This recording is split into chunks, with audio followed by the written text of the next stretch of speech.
Welcome to shine रबट with आजी।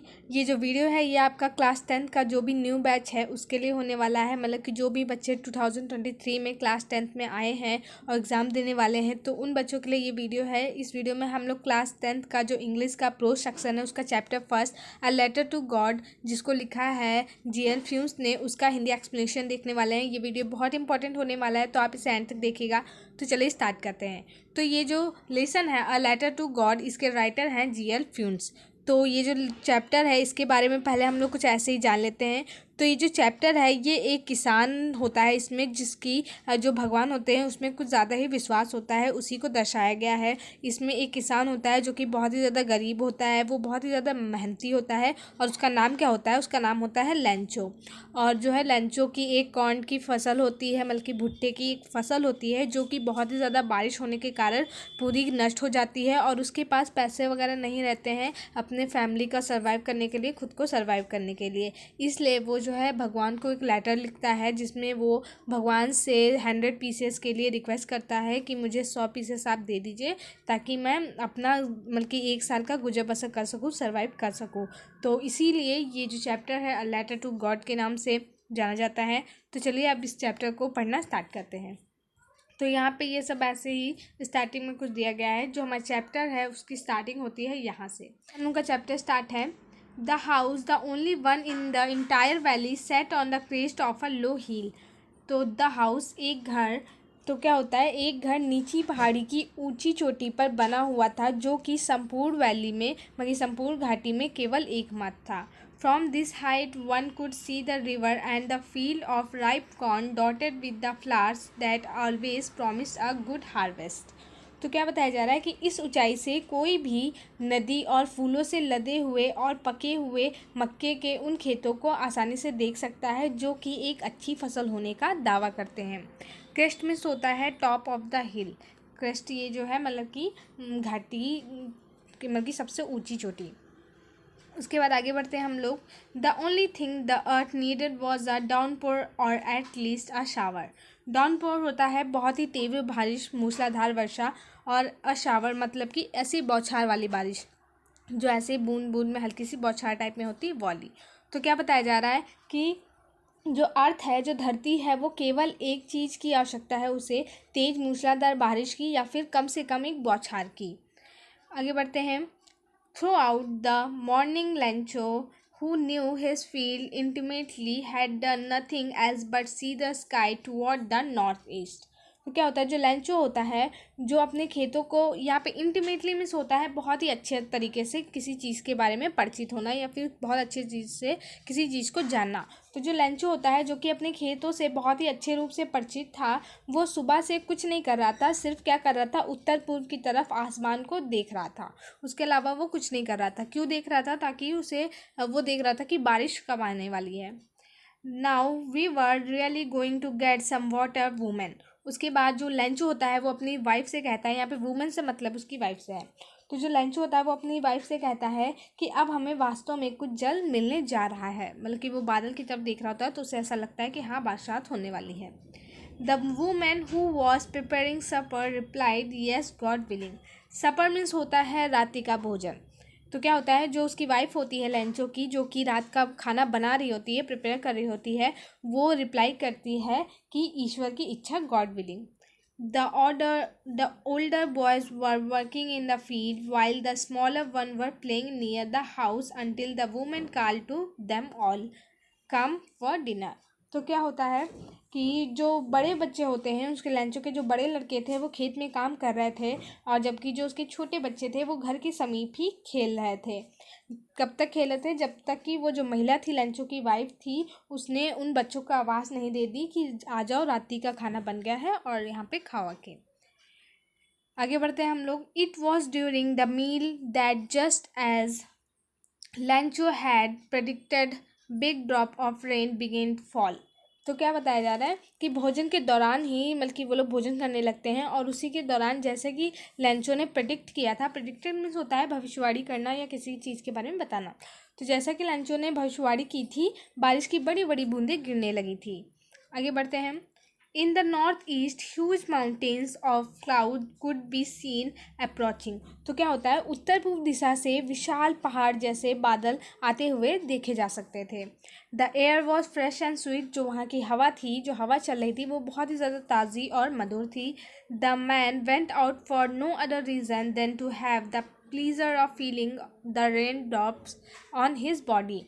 तो the man से मतलब यहाँ पे लेंचो से है कि वो जो लेंचो होता है वो बाहर जाता है जब बारिश हो रही होती है, तो वो अपने घर से बाहर निकलता है और किसी और कारण से नहीं, सिर्फ उस बारिश को अपनी बॉडी पे महसूस करने के लिए निकलता है, प्रसन्न होने के लिए निकलता है.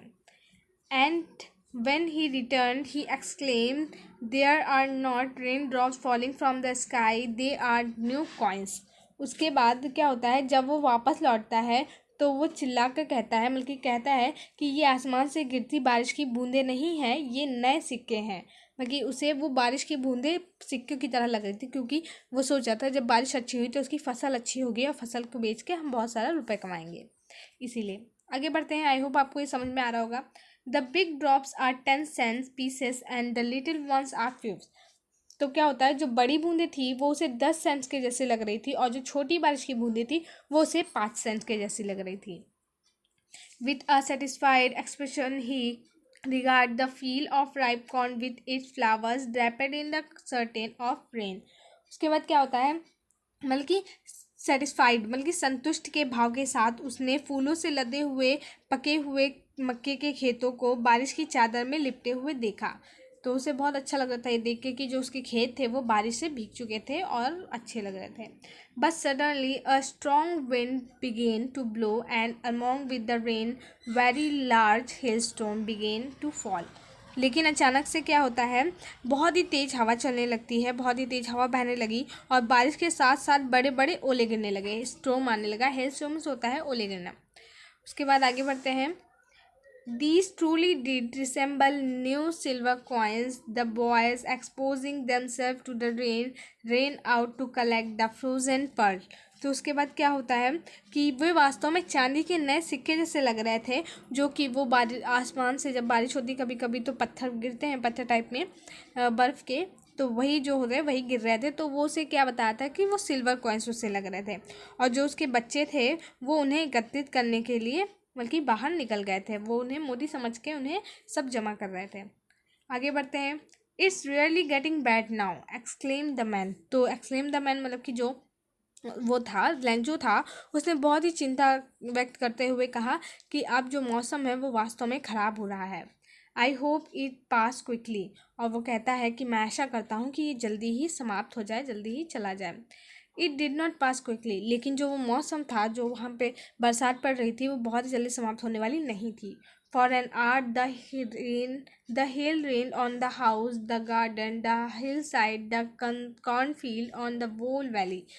तो क्या होता है कि एक ही घंटा हुआ था, 1 घंटे तक ओले घर पर, बगीचे में, पहाड़ी पर, मक्के के खेत में और जो संपूर्ण वैली थी, संपूर्ण घाटी थी, सब पे बरस रहे थे. बहुत ही अच्छे से मतलब कि सारा कुछ कवर कर लिया था उन ओलों ने.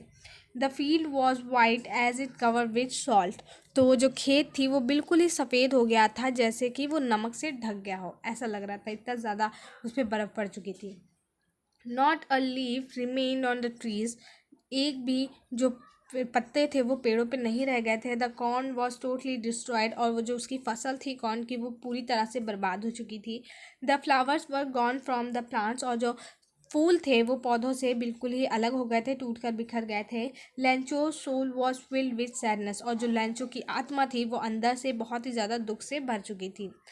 When the storm had passed, जब वो जो स्टॉर्म था, वो जो भयंकर तूफान आया था, वो जब चला गया, he stood in the middle of the field and said to his sons.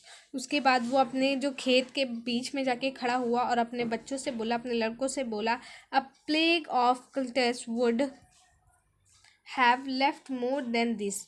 तो वो अपने लड़कों से क्या बोला कि एक जो टिड्डियों का झुंड आता है वो भी इससे ज़्यादा छोड़ जाता है. मतलब कि जो ओले आए थे उन्होंने पूरा उसका जो फील्ड था वो पूरा डिस्ट्रॉय कर दिया था, पूरा बर्बाद कर दिया था. तो उसी को देखते हुए बोलता है, वो जो टिड्डी होती हैं जो खेतों में आके खा जाती हैं फसल, तो कह रहा था कि जो अगर जो वो भी आती तो वो भी इससे ज़्यादा छोड़ जाती. The hail the hail has left nothing this year we will have no corn. तो क्या कहती है, लेकिन ये जो तूफान आया था, ये सब कुछ, ये जो ओले हुए थे, इन्होंने कुछ भी नहीं छोड़ा। इस वर्ष हमारे पास बिल्कुल भी मक्का नहीं है, मतलब कि सारी फसल हमारी बर्बाद हो चुकी है। That night was a sorrowful one. वो जो रात थी वो बहुत ही दुख से भरी रात थी। All our work for nothing. हमारी सारी मेहनत बेकार हो गई। There no one who can help us. वहाँ पर बल्कि ऐसा कोई भी नहीं था जो हमारी मदद कर सके, हमारी सहायता कर सके। We will all go hungry this year. इस साल हम सब भूखे रहेंगे, ऐसा लेंचो कह रहा था अपने बच्चों से। तो ये कुछ क्वेश्चंस हैं जिनको हम लोग बाद में कवर करेंगे, चैप्टर जब फिनिश हो जाएगा हमारा उसके बाद। आगे बढ़ते हैं।